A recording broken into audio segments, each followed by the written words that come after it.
हरियाणा में black fungus ने बढ़ाई टेंशन। प्रदेश में ब्लैक फंगस के अब तक 340 केस, सिर्फ गुरुग्राम में ही ब्लैक फंगस के 156 मामले।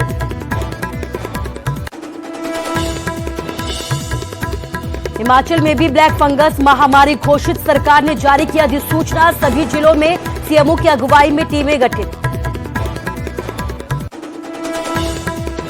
पंजाब कांग्रेस की खाना जंगी के बीच नवजोत सिंह सिद्धू का कैप्टन को बड़ा चैलेंज, कहा हमेशा पंजाब की को ही रही है मेरी तरजीह है, हाईकमान ने दखल का दिया इंतजार करो। सीएम को चिट्ठी लिखने के बाद संयुक्त मोर्चा अगली रणनीति की तैयारी में जुटा। राज्यपाल बोले दिल्ली मोर्चे को मजबूत करेंगे, 26 को देश भर में होंगे प्रदर्शन। किसानों के हक में आप नेता भगवंत मान ने पीएम को लिखी चिट्ठी, कहा दोबारा बातचीत शुरू करने के लिए किसानों का निमंत्रण करे कबूल।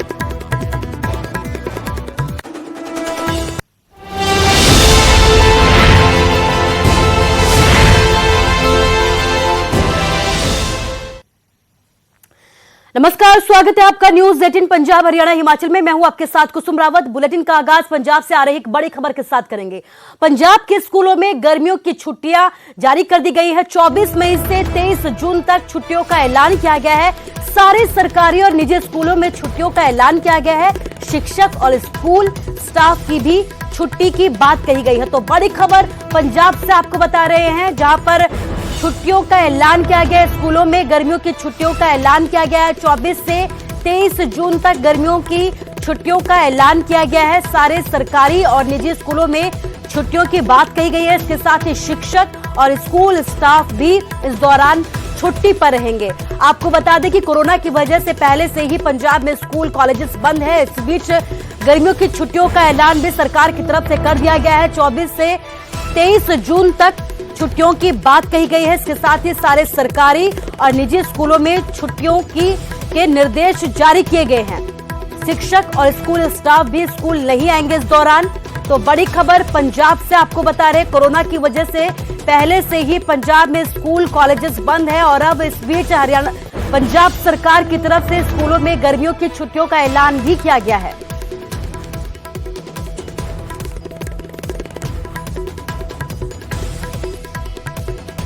पंकज हमारे संवाददाता फोन लाइन से हमारे साथ जुड़ गए हैं। पंकज, पहले से स्कूल कॉलेजेस बंद थे और इस बीच गर्मियों की छुट्टियों का भी ऐलान कर दिया गया है, और क्या कुछ अपडेट? देखिए, क्योंकि आगे 1 जून से गर्मियों की छुट्टियां बच्चों के लिए रहती हैं, लेकिन इस बार 24 मई से लेकर 23 जून तक जो है वो गर्मियों की छुट्टियों का ऐलान किया गया है। शिक्षा मंत्री विजेंद्र सिंगला की तरफ से ये ऐलान किया गया है और इसके साथ साथ ये भी कहा गया है कि जो टीचर हैं वो भी उनको भी छुट्टियां जो हैं वो रहेंगी। और क्योंकि लगातार एक तरफ कोविड की वजह से हम देख रहे हैं कि पिछले काफी समय से स्कूल कॉलेज जो है वो बंद हैं, लेकिन टीचर स्टाफ जो है वो स्कूल में आते हैं। और अब गर्मियों की छुट्टियों का ऐलान जो है वो 24 मई से लेकर 23 जून तक का कर दिया गया है। जी पंकज, इस तमाम जानकारी के लिए आपका शुक्रिया। तो गर्मियों की छुट्टियों का ऐलान किया गया है, यानी कि अब 24 मई से 23 जून तक पंजाब में स्कूल कॉलेजेस बंद रहेंगे।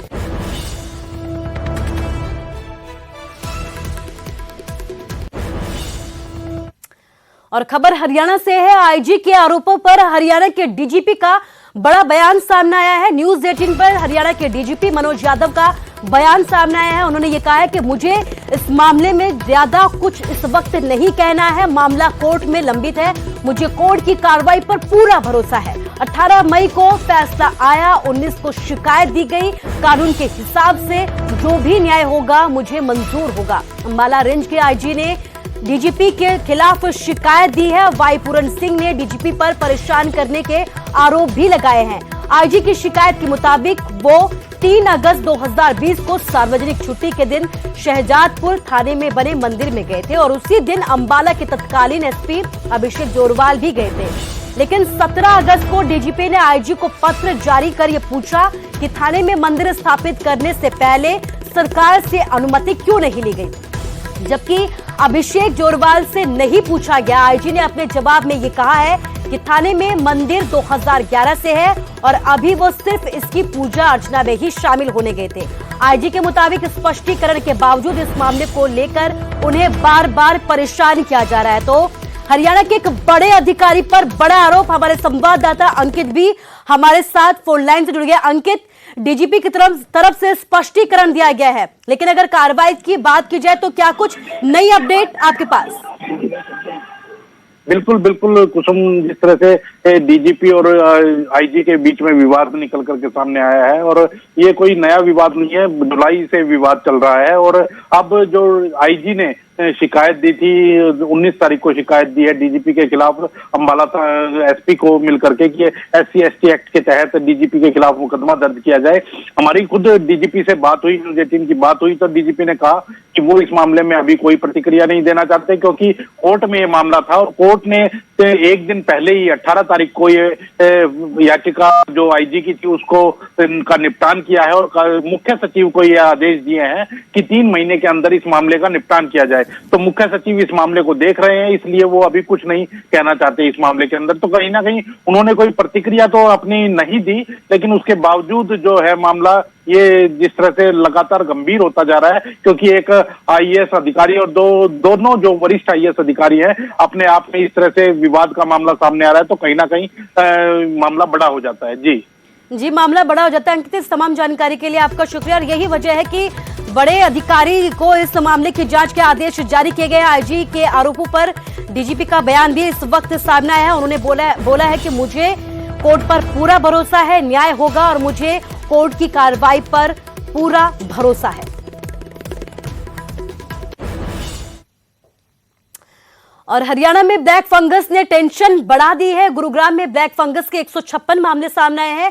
प्रदेश में ब्लैक फंगस के अब तक 340 केस सामने आए हैं। गुरुग्राम में अगर बात की जाए, ब्लैक फंगस से 5 लोगों की मौत भी हो चुकी है। 4 मृतक कोरोना पीड़ित हैं। जांच जारी है लगातार कि आखिर क्या कुछ रहा है इस पूरे मामले को लेकर। लेकिन बड़ी बात यह है कि टेंशन लगातार बढ़ती जा रही है। जिस तरीके से आंकड़े बढ़ रहे हैं उसके मद्देनजर हरियाणा सरकार की चिंता भी बढ़ती जा रही है। पहले से ही ब्लैक फंगस को महामारी घोषित किया जा चुका है। अब गुरुग्राम में ब्लैक फंगस के 156 नए केस सामने आए हैं। धर्मवीर हमारे संवाददाता हमारे साथ जुड़ गए हैं। धर्मवीर, लगातार ब्लैक फंगस के केस सामने आने पर लगे हैं, इस बीच क्या कुछ कहना है स्वास्थ्य विभाग की तरफ से? बिल्कुल, देखिए, अगर हम बात करें पूरे हरियाणा में 340 मामले जो है ब्लैक फंगस के अब तक सामने आए हैं, जिसमें से 156 जो मामले हैं वो अकेले गुरुग्राम के हैं। और इसके पीछे बड़ी वजह यही है कि गुरुग्राम क्योंकि एक सबसे ज्यादा आबादी वाला जिला है हरियाणा का, इसके साथ साथ मेडिकल हब होने के नाते आसपास के जिलों से लोग यहाँ इलाज करवाने के लिए आते हैं। तो जाहिर सी बात है कि यहाँ इसीलिए सबसे ज्यादा जो मामले हैं वो है ब्लैक फंगस के। पिछले दिनों इसको महामारी घोषित किया गया था। गुरुग्राम में अब तक 5 ऐसे लोगों की मौत हुई है जिनको ब्लैक फंगस था, लेकिन इन 5 में से 4 लोग ऐसे थे जिनको कोरोना भी था। इसीलिए अब स्वास्थ्य विभाग जांच कर रहा है कि उन 4 की जो मौत है वो कोरोना की वजह से हुई है या ब्लैक फंगस की वजह से हुई है। तो अभी इसके ऊपर जांच चल रही है। अभी तक 5 लोगों की मौत हुई है जिनको ब्लैक फंगस था। और सभी अस्पतालों को दिशा निर्देश भी CMO की तरफ से दिए गए हैं कि वो सारा डाटा जो है वो पोर्टल के ऊपर अपलोड करें, ताकि जो भी मेडिसिन ब्लैक फंगस के मरीजों को दी जानी है उसको उचित समय पर और उचित जगह जो है सभी को दी जा सके, ताकि इसके ऊपर कुछ हद तक काबू पाया जा सके। क्योंकि लगातार ब्लैक फंगस के मामले बढ़ रहे हैं और जाहिर सी बात है कोरोना के साथ साथ ब्लैक फंगस भी एक काफी खतरनाक एक तरह से होता जा रहा है, जिस तरह से लोगों में इसके लक्षण दिखाई दिए हैं। जी धर्मवीर, तमाम जानकारी के लिए आपका शुक्रिया। तो महामारी की यही वजह है कि केंद्र की तरफ से इसको महामारी घोषित करने की बात भी कही गई थी, और यही वजह है कि हरियाणा सरकार की तरफ से इसको पहले ही महामारी घोषित किया जा चुका है। हरियाणा में अगर बात की जाए तो 156 मामले अभी तक सामने आ चुके हैं। 340 केस सामने आ चुके हैं। गुरुग्राम के अकेले की अगर बात करें तो 156 केस यहां से सामने आए, जबकि 5 लोगों की अभी तक ब्लैक फंगस की वजह से मौत भी हो चुकी है।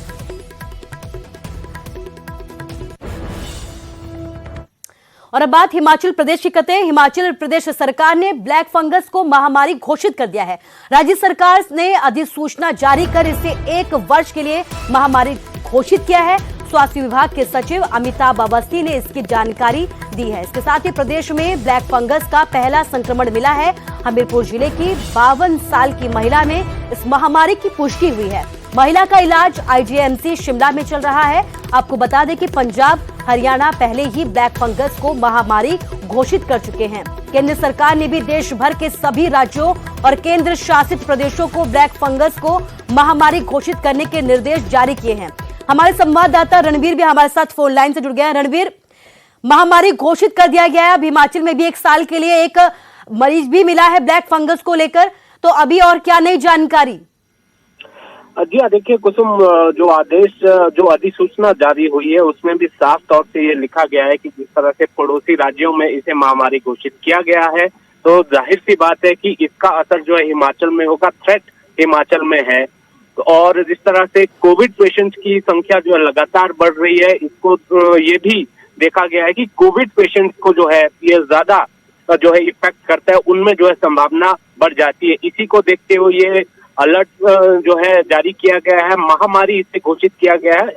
जो अधिसूचना है कल देर रात जो है जारी कर दी गई थी, और इसमें ये कहा गया है कि जो सभी जिलों के सीएमओ है उन्हें जो है पर्याप्त जो है निर्देश दिए गए हैं कि इससे संबंधित जितनी दवाएं हैं उनका भंडारण किया जाए, और जो मेडिकल कॉलेजेस हैं, जो अस्पताल हैं, उनमें जो है अलग से वार्ड जो है इनमें ऐसे मरीज अगर आए तो उन्हें जो है अलग से इनमें उन मरीजों को रखा जाए। और ये भी कहा गया है कि जिस तरह से ये पहला मामला जब सामने आया है, हालांकि इसके लिए जो है अलग से एक डॉक्टरों की टीम गठित की गई है। इसमें अलग अलग विभागाध्यक्ष के जो डॉक्टर्स हैं वो निगरानी कर रहे हैं। आज ये बताया जा रहा था कि सर्जरी जो इनकी होगी, जो एमआरआई करवाया गया है उसकी रिपोर्ट अभी आना बाकी है कि जो ये इन्फेक्शन है ये कितना जो है फैला हुआ है, और क्या इससे जो है इलाज जो है कितना हद तक जो है कारगर हमारे पास है, या कोई और दवाओं की जरूरत हमें पड़ेगी। तो ये सारी चीजें जो है आज शाम तक क्लियर होने की उम्मीद है। और जहां तक बात है अलग जो जिले हैं, अलग अलग स्थान है, वहां पर ना फैले इसलिए एहतियात बरतने के आदेश जो है ये जारी किए गए हैं। जी कुसुम। जी रणवीर, इस तमाम जानकारी के लिए आपका शुक्रिया। तो एक मरीज ब्लैक फंगस जिसमें मिला है, इसके बाद स्वास्थ्य विभाग अलर्ट हो गया है और सभी को निर्देश जारी किए गए हैं कि एहतियात जरूर बरते ताकि ब्लैक फंगस का कहर हिमाचल में ना बरते।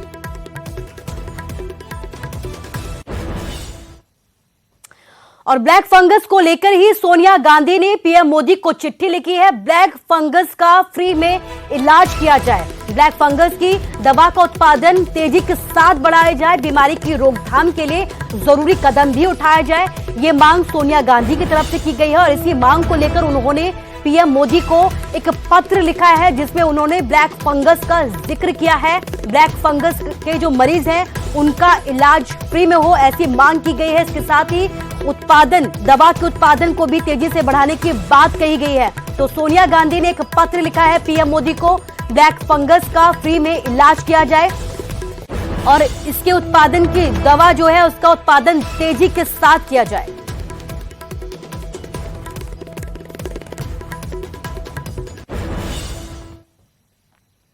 और चलिए आगे बढ़ते हैं। हरियाणा के गांव में कोरोना के खतरे को देखते हुए सरकार और प्रशासन अलर्ट है। गांव-गांव में कोरोना की टेस्टिंग की जा रही है, जगह जगह आइसोलेशन सेंटर भी बनाए गए हैं। हालांकि कुछ गांव ऐसे भी हैं जहां के ग्रामीणों को अभी भी स्वास्थ्य सुविधाओं का लगातार इंतजार है।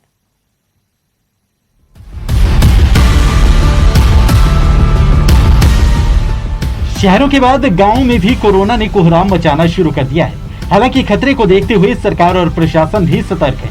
कई गांवों को सील किया गया है। स्वास्थ्य विभाग ने अब गांव-गांव टेस्टिंग भी शुरू कर दी है।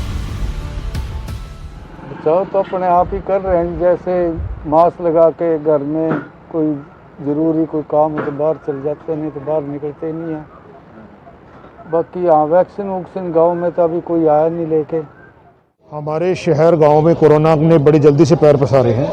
उसको देखते हुए सरकार के निर्देशानुसार गांव-गांव में घर घर जाकर स्वास्थ्य विभाग की टीम सर्वे कर रही है। जिसको खांसी जुकाम प्रकार के लक्षण हो उसी की गांव में टेस्टिंग की जा रही है। टेस्ट करने के बाद जो लोग पॉजिटिव आते हैं उनको उनकी तबीयत के अनुसार घर में रखा जाता है या सेंटर में आइसोलेट किया जाता है या अस्पताल में भेजा जाता है। हालांकि करनाल जिले के कई गाँव ऐसे भी हैं जहाँ कोरोना सैंपलिंग नहीं हो रही है। ग्रामीणों को सैंपलिंग और वैक्सीनेशन के लिए बड़े सेंटर पर जाना पड़ रहा है। वहीं कोरोना के बाद ब्लैक फंगस ने स्वास्थ्य विभाग की परेशानी बढ़ा दी है। टेस्टिंग की बात यह है कि हमने टेस्टिंग लगभग डबल कर दी। टेस्टिंग हमने काफ़ी बढ़ा दी और बढ़ने के बावजूद भी पेशेंट आहिस्ता आहिस्ता कम होते जा रहे हैं, यानी कि टेस्टिंग डबल और पेशेंट अब कम हो रहे, तो उसकी भी हमने कर दी। और गांव में भी हमने, जो हमारे स्कूल है वहाँ पे भी हमने इस प्रकार की व्यवस्था कर दी कि आइसोलेशन में अगर किसी को रखना तो वहाँ भी वो रह सकता है। कई गाँव में आइसोलेशन सेंटर बनाए गए हैं जहाँ मरीजों को आइसोलेट किया जा रहा है। वहीं ग्रामीणों की मांग है कि अब वैक्सीनेशन भी गांव-गांव तक पहुंचनी चाहिए। और खबर ऊना से है। ऊना में बेवजह घूम रहे लोगों पर शिकंजा कसा गया है। नियम तोड़ने वालों के खिलाफ पुलिस की तरफ से कार्रवाई की गई है। वाहनों में घूम रहे लोगों के यहां पर चालान काटे गए हैं। पुलिस ने लोगों को घर पर रहने की हिदायत दी है। महामारी में पुलिस ने अपना अभियान तेज कर दिया है। इस बीच बेवजह बाहर घूम रहे लोगों पर शिकंजा भी कसा गया है। नियम तोड़ने वालों के खिलाफ पुलिस की तरफ से कार्रवाई की गई है, चालान काटे गए हैं। इसके साथ ही हिदायतें दी गई हैं कि आगे अगर ऐसे बेवजह घर से बाहर घूमते हुए नजर आए तो उनके खिलाफ कड़ी कार्रवाई भी की जा सकती है।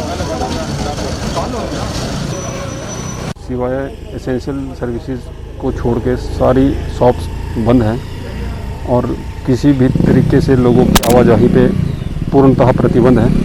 तो इसके लिए डिस्ट्रिक्ट पुलिस ऊना द्वारा अलग अलग स्थानों पर सुबह से ही नाकाबंदी की गई है और हमने भी यहाँ घालूवाल में नाका लगाया है, जिसमें हम हर आने जाने वाली गाड़ी को रोककर उनसे उनके बाहर घूमने का या कहाँ वो आए हैं, कहाँ जा रहे हैं और किस पर्पज़ के लिए जा रहे हैं, उस चीज़ को वेरीफाई कर रहे हैं।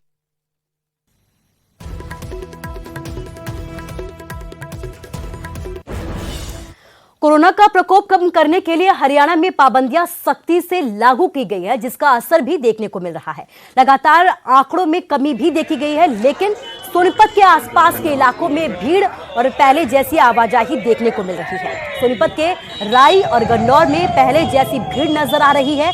वहीं गैर जरूरी सामान की दुकानें भी खुली नजर आई। वहीं जब मीडिया का कैमरा वहां पहुंचा तो दुकानदार दुकान बंद करके भागते हुए नजर आए। सोनीपत के एसपी ने कहा कि सख्ती के साथ लॉकडाउन की पालना करवाई जा रही है, लेकिन उसके बाद भी कहीं कहीं लापरवाही देखी जा रही है। उसके खिलाफ सख्त कार्रवाई की जाएगी। वाले हैं ना, ये बहुत परेशान कर रहे हैं, बहुत गैदरिंग करते हैं, काफ़ी भीड़ रहती है। हर एक मकान ये एरिया में तो कम से कम 15 दुकान चल रही है, जो कि वहाँ काफ़ी भीड़ 50-60 आदमी लगातार रहते हैं। इससे कोरोना का बहुत असर रहता है। हमारे गाँव में कई कोरोना के मरीज मर भी चुके हैं और कोरोना ज़्यादा चल रहा है इसके लिए। पिछले 1 तारीख से सोनीपत के अंदर जब से लॉकडाउन एनफोर्स किया गया तब से पुलिस ने पूरी मुस्तैदी से ड्यूटी की है। अभी तक हमने पूरे ज़िले के अंदर 250 से ज़्यादा मुकदमे दर्ज किए हैं। जिसने भी लॉकडाउन का पालन नहीं किया, जो अनावश्यक कारण से बाहर पाया गया, उसके खिलाफ कड़ा संज्ञान लेते हुए पर्चे दर्ज किए हैं। अभी तक हमने 212 FIR दर्ज करके लगभग 220 लोगों को अरेस्ट किया। बात सिरसा की करते हैं। सिरसा के गांवों में भी कोरोना ने अपना कहर बरपाना शुरू कर दिया है। हालांकि एक गांव ऐसा भी है यहां पर जहां पर ग्रामीणों ने अपने स्तर पर ही इस वायरस के खिलाफ जंग का ऐलान कर दिया है। गांव में इतनी सख्ती है कि कोरोना का यहां पैर पसारना नामुमकिन है।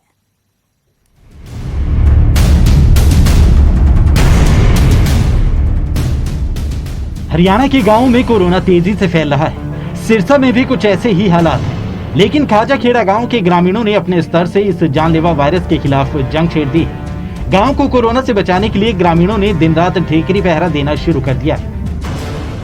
ये सब्जी ये जो कोविड-19 का ये जो चल रहा है महामारी का प्रकोप, इसके लिए यहाँ पे ये बंदिशें लगा रखी है। तो जो भी बाहर से कोई नवा या रिश्तेदार कोई आने नहीं देते, सबको सूचना दे रखी है। और यहाँ पे जो भी कोई बाहर जाता है तो पूरी हिदायत के साथ जाता है और वापस आता है तो उससे सारी पूछताछ पड़ताल की जाती है। 10 बेड का हमारे गांव में पहले व्यवस्था नहीं थी। अब स्कूल का कमरा लेके हमने 10 बेड का एक डिस्पेंसरी टाइप वो बना लिया जी, ये कोविड के लिए। कल को कोई हमारे गांव में कोई दिक्कत आती है जैसे कोविड की किसी को, तो हम अपनी व्यवस्था यहाँ कर सकते हैं। गाँव में बाहरी लोगों की एंट्री पर पूरी तरह से रोक है। यहाँ तक कि अपने सगे संबंधी भी गांव में नहीं आ सकते। और अगर गांव का कोई शख्स बाहर से आता है तो कोरोना के लक्षण मिलने पर उसे गांव के बाहर बने आइसोलेशन वार्ड में भर्ती कराया जाता है। वहीं सिरसा के डीसी ने भी ग्रामीणों के प्रयासों की सराहना की है। चल रहा है तो उस बीमारी के तहत हमने ठिकरी पैरा लगाया है कि ताकि हमारे गांव में बाहर से कोई भी ना आ सके, और इसीलिए हमने ठिकरी पैरा लगाया हुआ है।